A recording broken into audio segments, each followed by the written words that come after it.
In the figure below, what is the specific relationship? Here we have the body, and we have secreting a hormone in this direction and also secreting hormone in that direction.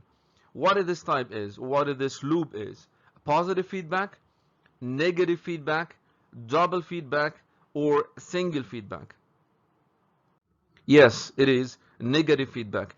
In order to explain this, we have to know that what is the feedback? Feedback is a response. It is being done in order to respond to a specific stimuli.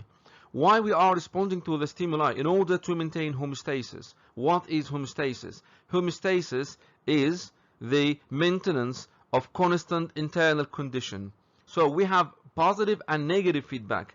The positive feedback is the response itself, and the negative feedback is the response of the body in order to stop this response. Why? When the mission is being accomplished and when the homeostasis maintained, so the response should be terminated.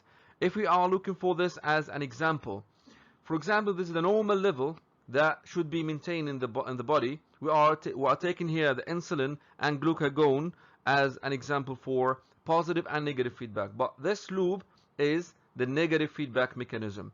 For example, if there is a glucose increase in your body because you are eating a meal, for example, after breakfast, then the pancreas will secrete insulin. The insulin will be traveled to the liver, then the liver will be stimulated in order to intake the glucose from the blood.